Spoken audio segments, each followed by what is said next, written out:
Moi j'ai une question d'actualité, enfin à ce niveau, au niveau professionnel. Je veux dire que je suis dans l'éducation, n'est-ce pas? Et tu as parlé de révolution copernicienne, en évoquant Gandhi.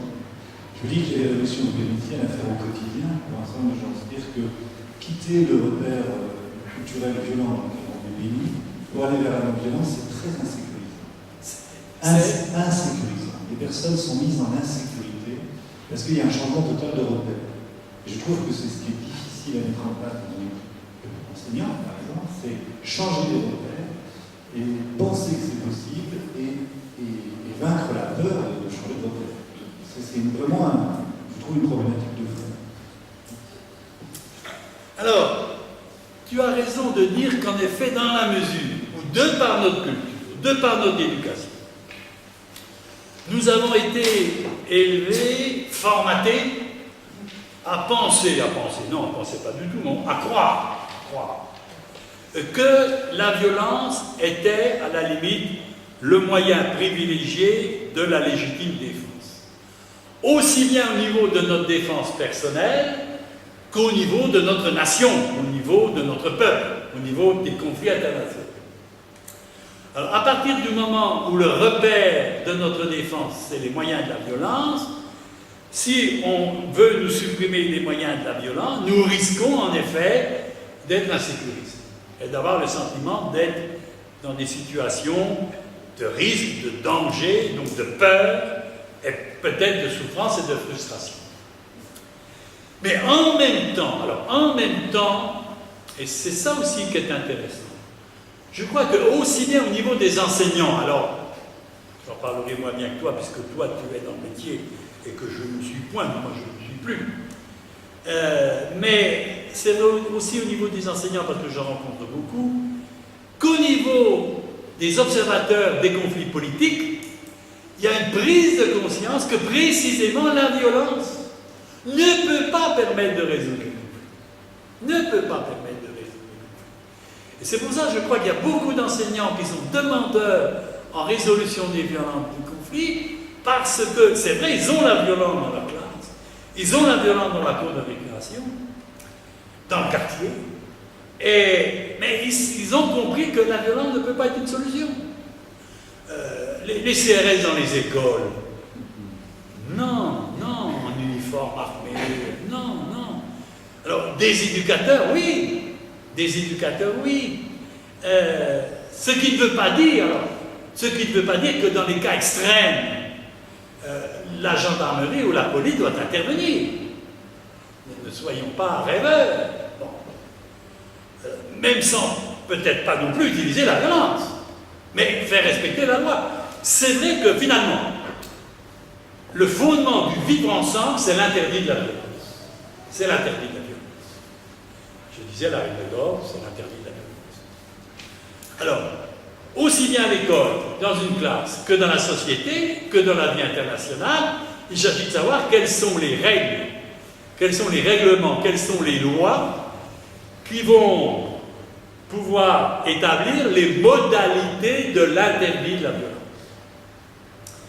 Alors, je crois par exemple que le premier jour d'une rentrée de classe, et certains professeurs le font de plus en plus, eh bien, c'est de discuter avec les élèves du règlement intérieur. De permettre d'intérioriser, de faire en sorte que les élèves puissent intérioriser l'interdit de la violence. L'interdit de la violence ne doit pas être imposé d'en haut par l'adulte. L'adulte doit avoir son autorité, bien sûr. Mais il doit faire autorité par lui-même. Et on sait bien qu'il y a une contradiction entre la violence et l'autorité. Celui qui est en charge de l'autorité, qui exerce la violence, il a déjà perdu son autorité. Et la violence ne rétablit pas l'autorité, elle la détruit un peu plus. Faire respecter les intérêts.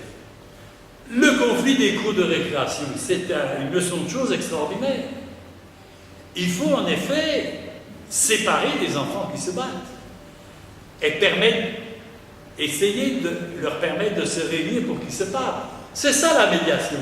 C'est séparer deux protagonistes qui se battent, créer un espace intermédiaire où ils pourront à nouveau se rencontrer pour se parler.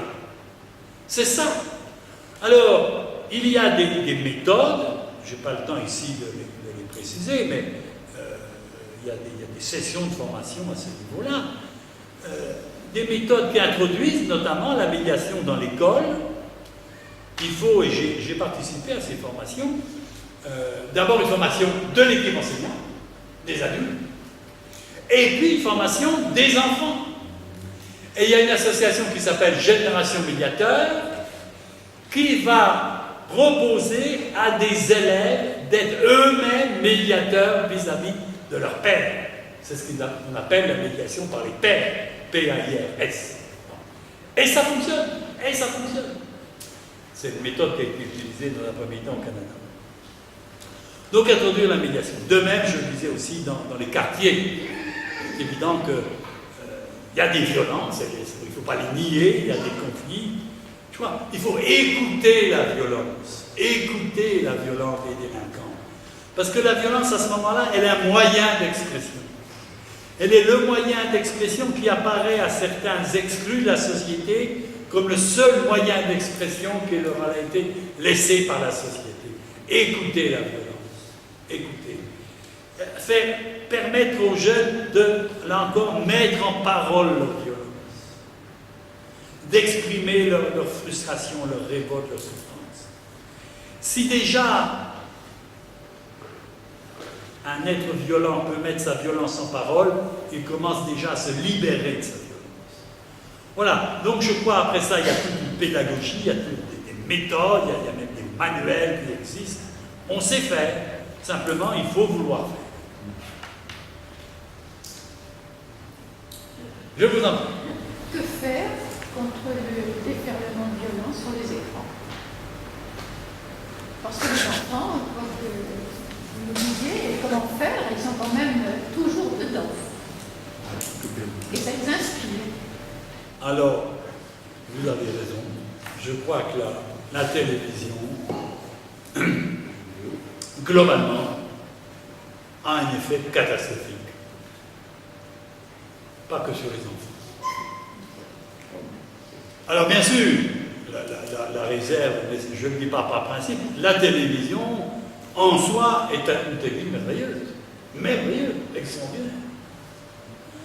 Donc il ne s'agit pas de condamner, mais les programmes télévisuels sont globalement absolument catastrophiques. À commencer par les journaux d'information.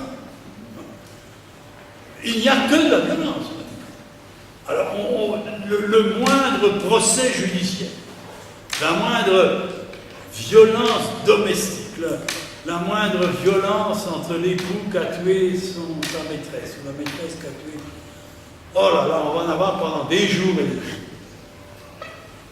Et on va commencer par ça. La violence est la matière première de l'actualité. Et c'est indigne, vraiment. On ne parle de l'actualité qu'à partir de la violence. Les films, des films où vraiment... Et puis pour les enfants, puis alors les jeux vidéo qui augmentent. Donc je crois effectivement... également la publicité pour les enfants. Le MAN, probablement qu'il y a des papiers, Marc, sur la campagne du MAN.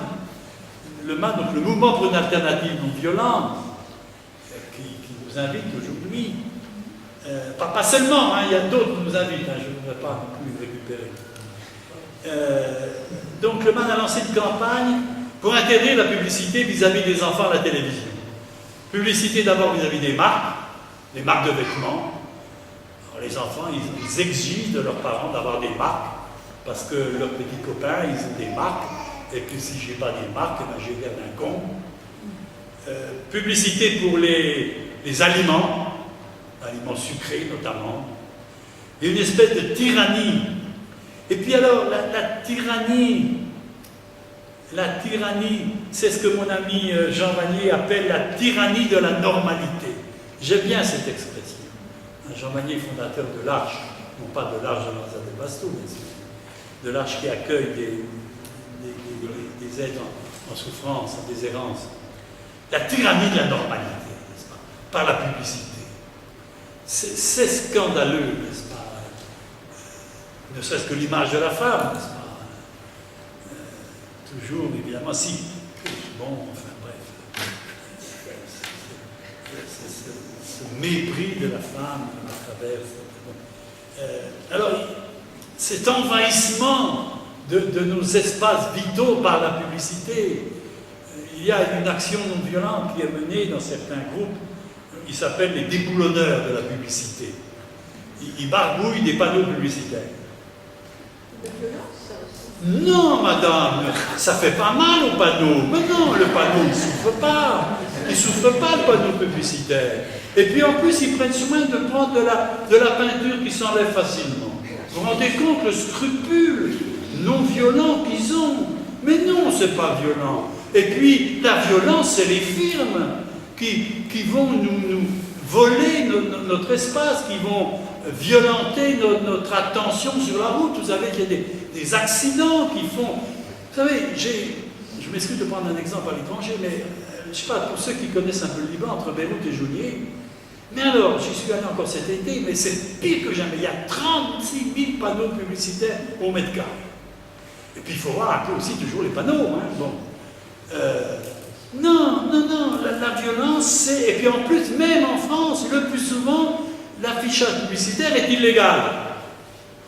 Mais on s'en fout, Non, c'est pas violent. La violence, c'est le panneau publicitaire. Donc, récupérer un espace vital, la laideur, n'est-ce pas, de ces publicités. Donc, je crois qu'il faut... alors, eh bien, d'abord, je crois qu'il faut que les enfants soient soumis à des interdits de la part de leurs parents. Il faut absolument que les parents n'atteignent pas la tranquillité en mettant leurs enfants à la télévision. Je m'excuse. Et de plus en plus, il y a des enfants qui ont leur télévision dans leur chambre. Alors ils font ce qu'ils veulent. Les parents regardent des bêtises dans la salle à manger et les enfants voient des conneries dans la chambre. Alors ça fait un tableau familial assez marrant. Bon. Oui, non, mais il faut des interdits. Alors il faudra après une pédagogie, bien sûr. Il faudra une pédagogie. Et puis quand même peut-être leur faire comprendre ce qu'est la télévision, parce que parfois il y a des dessins animés qui sont regardables, même par des enfants. Mais une pédagogie.